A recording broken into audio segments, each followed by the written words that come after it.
All right, this is AP Lit, and I have some questions for you. We're gonna read Walden bits and pieces, even within chapters. We're gonna read a couple chapters all the way through, but a lot. We got 3 other chapters that we won't read that way. We'll literally read a paragraph here, a paragraph there. I think you can get the idea that way without spending excessive amount of time. If anybody have anything from yesterday that's burning on your mind, you'll get a chance next week if you didn't. Several of you were not here. Just if you want to write, yeah. I was going to say, I literally just forgot her name. Sadie, Ann, Lucy. Ann, yeah. How Ann met, Adam. Ann met Ellis Burton. Adam's a brother. Sorry, yeah, Ellis. I thought it was interesting, just like, because she was in Arkansas, and he was from Burton's Landing, and he had just like come over to Arkansas. I didn't really know why, but like, it just, He's a lawyer. I don't know, that doesn't answer why he's there, but that's what he is. Well, I just thought it was interesting, like, the way they met, because, like, it was by chance, almost. That's how I met my wife, completely, totally by chance. It had to be at the same place at the same time. You're right. I want to hear the story. Oh, I thought I'd tell. We literally the first day, whenever I retire, I've been teaching longer than I've been married. I've been teaching for 46 years. And the day that I met her was the first day, literally the first day that I did take in Carolina, I took what do they call them, just a survey, education survey class. I needed an elective. I enjoyed it. But this was the first class that I took that had anything to do with literally teaching, me teaching. And so I walked in, I was late, I walk in, and I scanned the group, not, half of this size, but I scanned the group for a seat. And to this day, I can remember catching her eye. She was literally sitting in the middle. I did see another girl in there that I knew or was in a class with. So there were 2 people I didn't recognize her, but to this day, I remember seeing her. And I sat down, and we met, and that's history. But literally, I was there to be a teacher, not to find a wife. And she was there to be a teacher, not to find a husband. And I think that's the best way. I think if you start looking, it would have been possible for me. I'd been looking, sure. I mean, I was a guy, I always been looking, failed, and so when I stopped looking, that's when I found it. It's really, I was biblical. I'm serious. And those 2 things came together. So whenever I retire, I've known, well, let's see, I have known her longer than I have taught, but only by a semester. So I can bring that up because I don't know if that bothers you, but it was truly by chance that they met. So thank you. That's it, Isabella. That's all I got. If it had been up to me, it would have never happened. That's the story of your football career. What? That's the story of your football career. What's there to tell? It was one of the life-changing events in my life. But honestly, it just made boys into men. The guy, back in those days, the guy, we were just JV football players, and they started hitting instead of arm tackling. So, and it was hard. What's that? Just propose on the spot, like love at first sight? No, it wasn't love at first sight, but I did propose on a birthday, which was one of the smartest things I ever did. I can never forget it. And we got married on the same date in July. I proposed on a birthday in February, so the 317's there that I can keep up with. No excuse for forgetting birthday or anniversary. What? Today's the 17th. Now, please don't think this is too corny. No.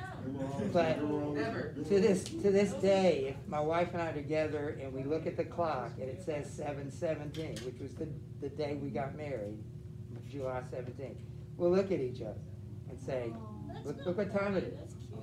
We'll say, look what time it is. So, a lot of seven. Anyway, anybody else? Thanks for asking. Anybody? You will have a story. I hope that you will have a story, whatever it is, someday, and hopefully it's only one. Once. Anybody else? Anybody else have any thoughts about yesterday? Well, I think we'll just leave it there. I can come back next week. This is posted, so if you want to look at them, these are notes. Yeah, I mean, these are online, and all of you can find them. I don't have enough for everybody. All right, so go ahead and get out your book, Walden. Yes, sir.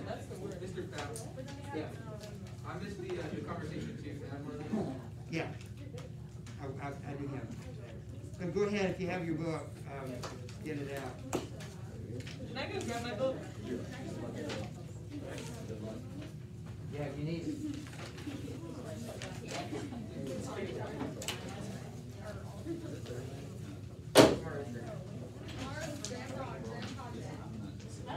My dad's suspicious.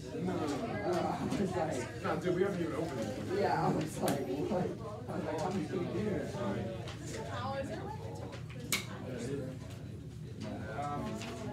Dude, I think we're just gonna leave this in class. Olivia. Hey, We're taking her to advisory. Yeah, advisory month. Advisory. Advisory. Okay. You just need to come to me. Okay, yes, I'll be here advisory tomorrow. You need another one?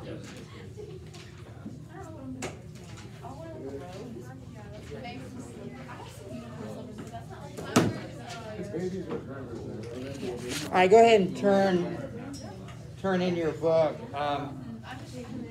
I've given you the background, so turn to page 7.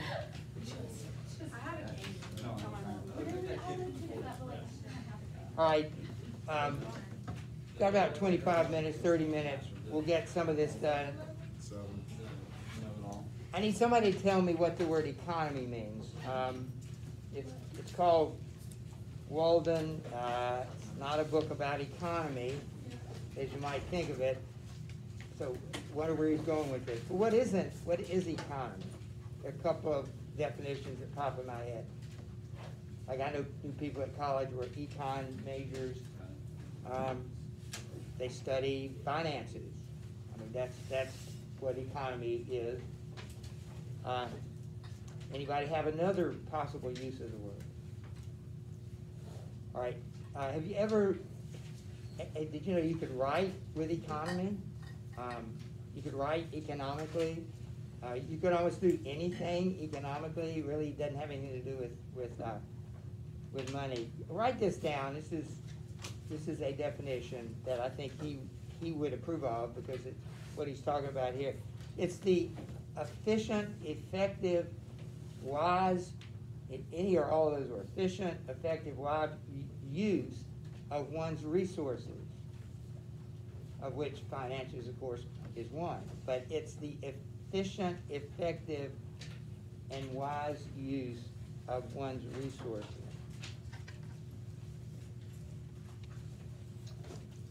Now, let's see how he applies that. So, Eloise, you mind starting for, we won't do this much this year. This book is the only time really that we'll read from the text. There'll be some things you can take home and read, but to get going, we'll read some of the extra text. When I wrote the following pages, or rather the cold day, I lived alone in the woods, a mile from my neighbor, in a house which I had built myself on the shore of the Walden Ch in Concord, Massachusetts, and earned my living by the labor of my hands only. I lived there 2 years and 2 months. At present, I am a sojourner in civilized Baltic. What's interesting about Thoreau, there are times like right now, he drives right to the point. He doesn't beat around the bush. He doesn't, He become eloquent. He tells you exactly what you want to know. Tells us where he wrote them, and he tells us where that is.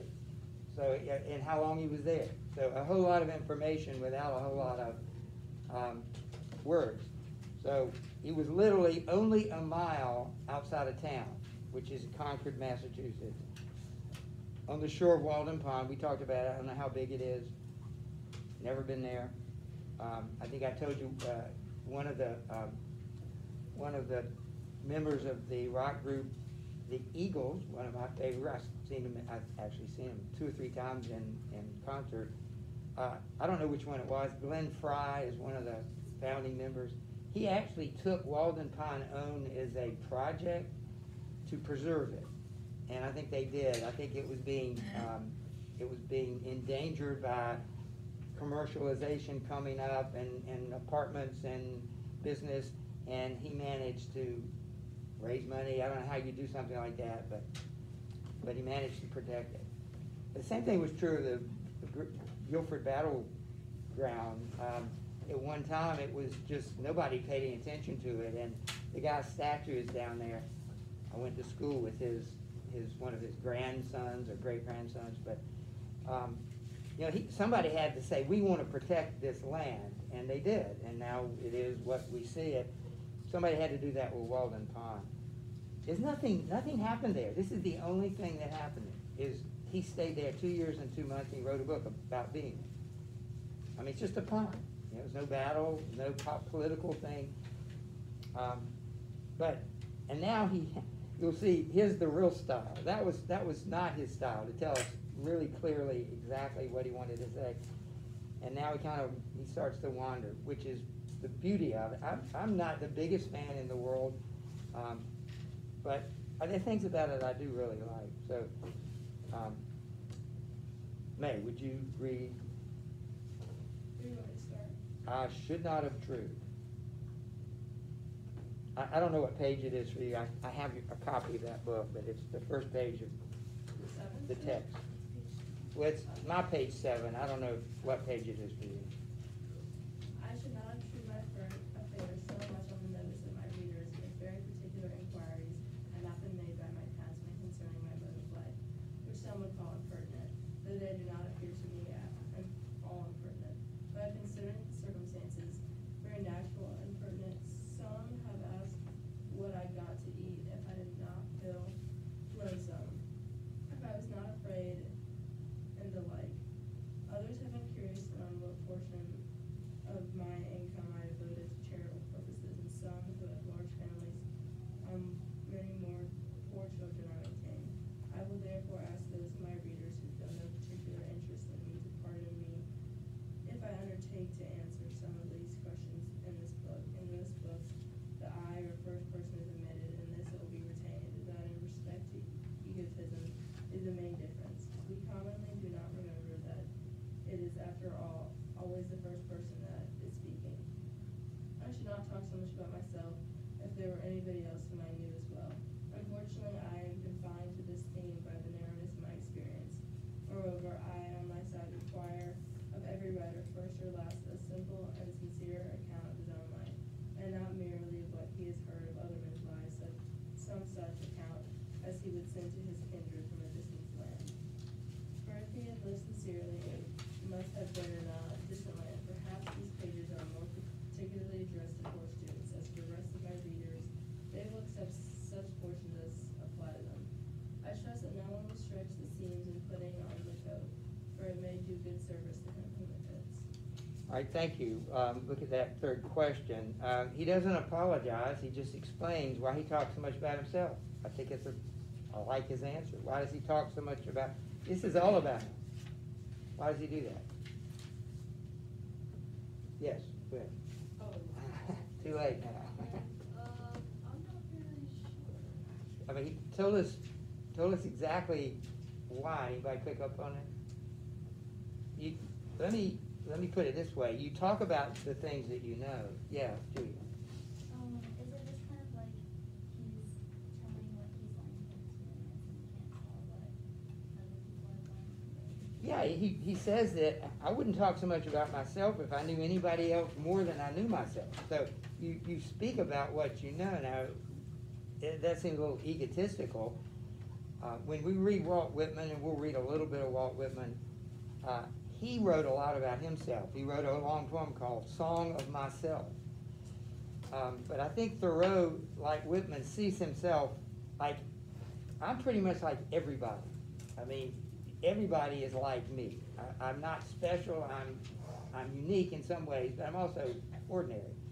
So I think that's one reason he can talk about himself, because he's just like we are, at least claims to be.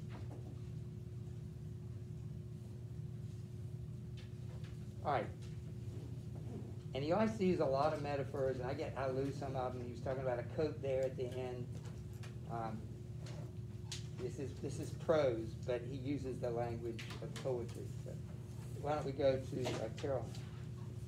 I would fain say something, not so much concerning the Chinese and Sandwich Islanders, as we who read those pages, who are such good in New England. Something about your condition, especially your outward condition and circumstances in this world, in this town, what it is, whether it is necessary that it be bad as it is, whether it cannot be improved as well as not. I have traveled a good deal in Concord, and everywhere in shops and offices and fields, the inhabitants have appeared to me to be doing penance in 1,000 remarkable ways. What I have heard of Grammys sitting exposed to the face of the sun, or hanging suspended, with their heads downwards in the flames, or looking at the heavens over their shoulders, quote, until it becomes impossible for them to resume their natural position, or from the twist of their neck, nothing but the hook can fasten to the stomach, unquote. Or dwelling with chain for life at the foot of a tree, or measuring with their bodies like caterpillars the breadth of vast empires, or standing on one leg on the tops of pillars. Even these forms of conscious penance are hardly more incredible and astonishing than the scenes which I daily witness. The 12 labors of Hercules were trifling in comparison with those which my neighbors have undertaken, for they were only 12 and had an end. But I could never see that these men slew or captured any monster or finished any labor. They have no friend Iolaus to burn with hot iron the root of the Hydra's head, but as soon as one head is crushed, we divert them. All right, so he's talking about people working, and he's observing people working, and he says in question 4, it appeared that they were doing penance in 1,000 remarkable ways. First of all, what is penance? It's Willie building a hospital after he has 3 or 4 affairs. We call that penance. Penance, not penance. How is that penance? What's Willie trying to do? Build a hospital. His personal life is terrible, but he tries to. Trying to like make amends for like Yeah. your wrong actions. It's almost like a community service after Imposed by yourself Yeah. or a priest. So he says when he sees people working, that's what it looks like they're doing. So what is he saying about the people he sees working in New England? If they work and they appear to be doing penance, then what is he saying about their work?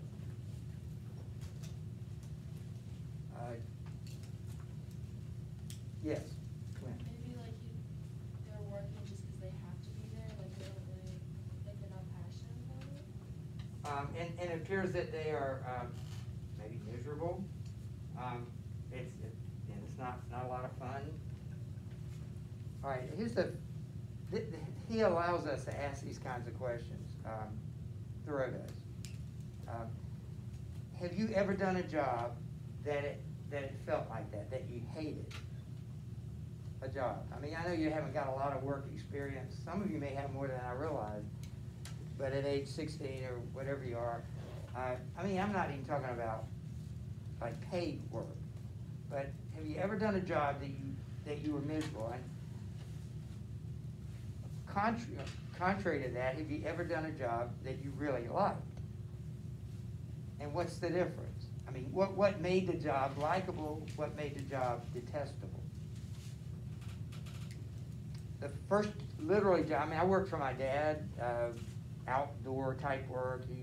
He ran a restaurant, and I would go and cut the grass and stuff, things like that. And I didn't mind that. I liked that, being outdoors. But also the first job outside of that kind of work, I worked at a construction site. That was the thing, guys, when I was your age. In the summer, you go, I mean, we were football, you know, a lot of football players did that. It seemed like a manly thing to do. So you get a job at a construction site. And I didn't know how to do anything. And so I spent all day for an entire month, and that was the length of my job, because football practice started August 1st, so I started July 1st. I was late getting the job. But I remember spending an entire month, 8 hours a day, 5 days a week, standing around, watching somebody else work, and going, I was a gopher. I went to go for this, go for that. I would stand there and hand him something, and the time, it took forever. It was the longest month of my life. It was awful. I have done jobs, teaching being one of them, that is not like that. And so what makes a job bad? What makes a job good? I mean, you don't have a whole lot of experience, but yeah, Isabella. Like if the job is like something that you don't like, that you didn't choose to do, I guess. Something you don't really, that you like are forced to do. Yeah, okay. So you don't own it. We used to say that a lot about education. If you don't own your education, it's still true. If you don't see something personally beneficial about it, you're going to be terrible at it. Yeah. Right. Is that like the people that you work with? Okay, I'm sure that's absolutely true. If you're around good people, you'll enjoy it. Can any of you think of a job that you really like? Like, it was a job. It was, you know, wasn't just, I mean, education is work, but this was actually a job that you actually enjoyed doing this job. Nobody would think it was play. It was clearly work. I worked at a car, like, body shop over the summer. I really like working on cars. So Wow. And did you learn something? I can see that if you're actually learning something and you could use it. Yeah.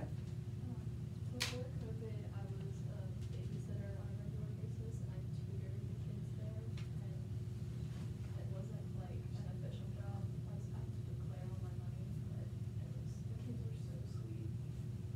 And you enjoyed it. I started work when I was 16, that job I was telling you about. I was 16, and I get Social Security information every year, and it goes literally, it goes all the way back to 1968, and how much I made and how much I contributed, as they call it, forced contribute, but contributed to the Social Security fund. Have any of you got a job like that yet, that you actually, like, you can still pay taxes at age 16, right? I mean, I don't even remember, do you pay? They take taxes on mine. They take it out, but you don't make enough money to actually have to file taxes. But yeah, that's where they do it, they take it out. And on the other hand is where I am. You can look back over, how many years is that, you know, since I was 16 years old. And you say, wow, that's a lot of years working. I don't think you want to do a job that you're doing penance. And the other thing that'll come up as we read through this is, as you think about your job, where you want to go, your career, are you getting in it primarily because of the money or because you really want to do that job? I've never heard a 16-year-old say for the money. I have. Rarely. But most of the time people will say, it's, you know, I really want to do this. That's proper attitude, I would think. I've had some students before who said they want to be this because it makes a lot of money. And I'm thinking, well, I guess I've never really made a lot of money in a job, but I guess that would be fun if you knew you were just making money. That could make the job fun, but it seems like it also could make it dreary. Anyway, these are the kind of questions he raises. Are we Daniel now? Okay. I see a young man, my townsman, whose misfortune it is to have inherited farms, houses, barns, cattle, and farming tools. For these are more easily acquired than got rid of. Better if they had been born in the open pasture and suckled by a wolf, that they might have seen with pure eyes what field they were called to labor in. You made them serfs of the soil. Why should they eat their 60 acres, when man is condemned to eat only his peck of dirt? Why why should they begin digging their graves as soon as they are born? They have got to live a man's life, pushing all these things before them, and get on as well as they can. How many a poor immortal soul have I met, well nigh crushed and smothered under his load, creeping down the road of life, pushing before it a barn 75 feet by 40, its Agan stables never cleansed, and 100 acres of land, tillage, mowing, pasture, and woodlot. The portionless who struggle with no such unnecessary inherited encumbrances find it labor enough to subdue and cultivate a few cubic feet of flesh. Thank you, Julia. Would you, and when you get to the Latin, you can read it if you want to, but I can't pronounce it. But men labor under a mistake. The better part of the man is soon plowed into the soil for compost. By a seeming fate commonly called necessity, they are employed, as it says in an old book, laying up treasures, which moth and rust will corrupt and thieves break through and steal. It is a fool's life, as they will find when they get to the end of it, if not before. It is said that Deucalion and Pyrrha created men by throwing stones over their head and behind them. And you can read the Raleigh, the next, where's Raleigh rhyme? Or as Raleigh rhymes, it is sonorous way. And would you read that couplet? Yeah. From thence are hard-hearted, is enduring pain and care, approving that our bodies of a stony nature are. Okay, and would you start there? So much for a blind obedience to a plundering oracle, throwing the stones over their heads behind them and not seeing where they fell. Most men, even in this comparatively free country, though mere ignorance and mistake, are so occupied with fictitious cares and superfluously coarse labors of life that its finer fruits cannot be plucked from them. Their fingers from excessive toil are too clumsy to tremble too much for that. Actually, the laboring man has not leisure for a true integrity day by day. He cannot afford to sustain the manners that are concerning. His labor would be depreciated in the market. He has no time to be anything but a machine. How can he remember well his ignorance, which his growth requires? Who has so often to use his knowledge. We should feed and clothe him graciously sometimes, and recruit him for our cordials before we judge him. The finest qualities of our nature, like the bloom on fruits, can be preserved only by the most delicate handling. Yet we do not treat ourselves nor one another thus tenderly. So what does he mean? This would be question 5. What does he mean when he says, the laboring man has no time to be anything but a machine? What does he mean by that? How can a man be a machine? And what's he saying about the work that a man does that would turn him into a mere machine? Yeah. It's just like repetitive. He just keeps on doing it for the money. He just doesn't want to do it. Just keeps on doing it. Right. And nobody answered that. I really didn't ask the question, but I know you're thinking. Are you thinking about a job that's going to make a lot of money? Like that's primary? Or are you thinking about a job that is going to be something that you can own, something that will maybe fulfill you? Those are some real decisions you're going to have to make. One of my sons keeps telling his sons, okay, he's kind of joking that you're going to grow up to be a lawyer and you're going to grow up to be a doctor. And neither one of them at their age don't even know what really lawyers do, and they know what doctors do, but they're not interested in that. And I think he's joking with them. I'm pretty sure he's joking with them, but they don't like that. They don't want to be a lawyer and a doctor. One of them wants to work making video games. Didn't every guy go through that stage? That's what your job is. That you want to actually create video games. One of them went through that stage. But at least it indicates that's something that interests him. He wants to do something. He doesn't have the concept of how much money it pays, or if there really is such a job, which there is. All right, Claire, would you read? Some of you we all know are poor, find it hard to live, or sometimes, as it were, gasping for breath. I have no doubt that some of you who read this book are unable to pay for all the dinners which you have actually eaten, or for the coats and shoes which are fast wearing, or are already worn out, and have come to this page to spend borrowed or stolen time, robbing your creditors of an hour. It is very evident that mean and sneaking lives many of you live, for my sight has been whetted by experience. Always on the limits, trying to get into business and trying to get out of debt. A very ancient slough, called by the Latins, base alienum. It literally means dead. Another is brass, for some of their coins were made of brass. Still living and dying and buried by this other's brass, always promising to pay tomorrow and dying today, insolvent, seeking a curry favor to get custom by how many modes, not only state-prison offenses, lying, flattering, voting, contracting yourselves into a nutshell of civility, or dilating into an atmosphere of thin and vaporous generosity, that you may persuade your neighbor to let you make his shoes, or his hat, or his cloak, or his carriage, or import his groceries for him, making yourself sick that you may lay up something against a sick day, something to be tucked away in an old chest, or in a stocking behind plastering, or more safely in the brick bank, no matter where, no matter how much or how little. Do your parents ever talk to you or like give you advice, financial advice? They probably have. Did they ever talk about debt? Did they ever mention debt? Did they ever talk about? Have you ever heard anybody talk about? Like I know there's a class here, personal finances or something. Do you know what that? They follow somebody out there that I should remember his name. That kind of has a financial program to teach people to stay out of debt.